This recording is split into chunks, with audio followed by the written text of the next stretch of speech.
boys and girls. I'm the reading teacher. How do you handle injustice?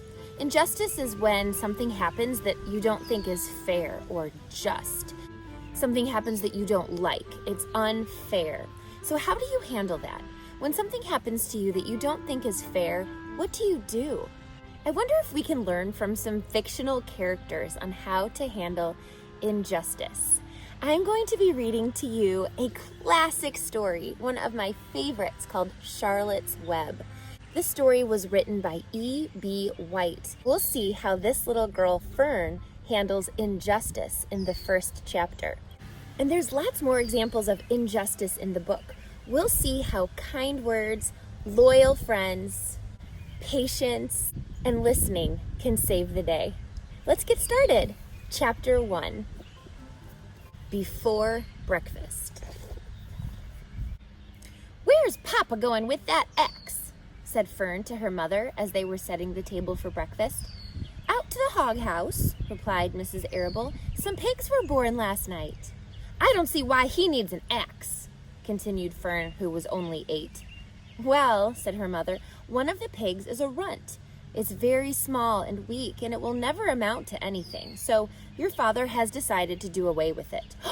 "Do away with it?" shrieked Fern. "You mean kill it?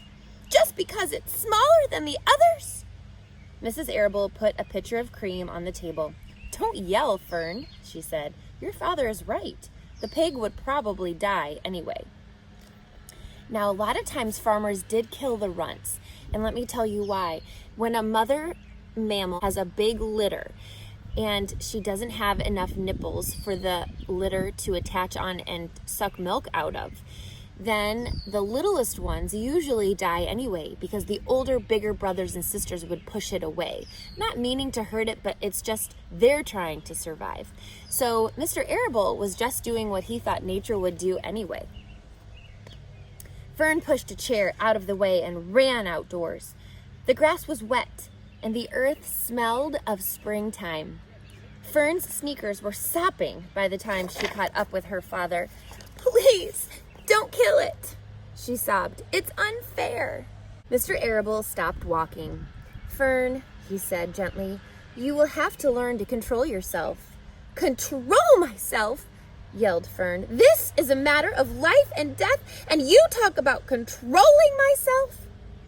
Tears ran down her cheeks, and she took hold of the axe and tried to pull it out of her father's hand. "Fern," said Mr. Arable, "I know more about raising a litter of pigs than you do. A weakling makes trouble. Now run along." "But it's unfair," cried Fern. "The pig couldn't help being born small, could it?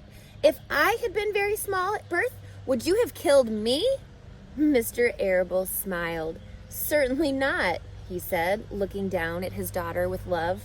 "But this is different. A little girl is one thing, a little runty pig is another." "I see no difference," replied Fern, still hanging on to the axe. "This is the most terrible case of injustice I have ever heard of." A queer look came over John Arable's face. He seemed almost ready to cry himself. "All right," he said, "you go back to the house and I will bring the runt when I come in.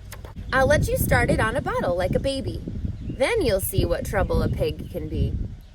When Mr. Arable returned to the house half an hour later, he carried a carton under his arm. Fern was upstairs changing her sneakers. The kitchen table was set for breakfast, and the room smelled of coffee, bacon, damp plaster, and wood smoke from the stove. "Put it on her chair," said Mrs. Arable. Mr. Arable set the carton at Fern's place. Then he walked to the sink and washed his hands and dried them on the roller towel. Fern came slowly down the stairs. Her eyes were red from crying. As she approached her chair, the carton wobbled, and there was a scratching noise. Fern looked at her father. Then she lifted the lid of the carton, and there, inside, looking up at her, was the newborn pig. It was a white one. The morning light shone through its ears, turning them pink. "He's yours," said Mr. Arable, "saved from an untimely death, and may the good Lord forgive me for my foolishness." Fern couldn't take her eyes off the tiny pig. "Oh," she whispered, "oh, look at him. He's absolutely perfect." She closed the carton carefully. First, she kissed her father, then she kissed her mother, then she opened the lid again, lifted the pig out, and held it against her cheek. At this very moment, her brother Avery came into the room. Avery was 10. He was heavily armed, an air rifle in one hand, a wooden dagger in the other. "What's that?" he demanded. "What's Fern got?" "She's got a guest for breakfast," said Mrs. Arable. "Wash your hands and face, Avery." "Let's see it," said Avery, setting his gun down. "You call that miserable thing a pig? That's a fine specimen of a pig. It's no bigger than a white rat." "Wash up and eat your breakfast, Avery," said his mother. "The school bus will be along in a half an hour." "Can I have a pig too, Pop?" asked Avery. "Nope, I only distribute pigs to early risers," said Mr. Arable. "Fern was up at daylight, trying to rid the world of injustice. As a result, she now has a pig. A small one, to be sure, but nevertheless a pig. It just shows what can happen if a person gets out of bed promptly. Let's eat."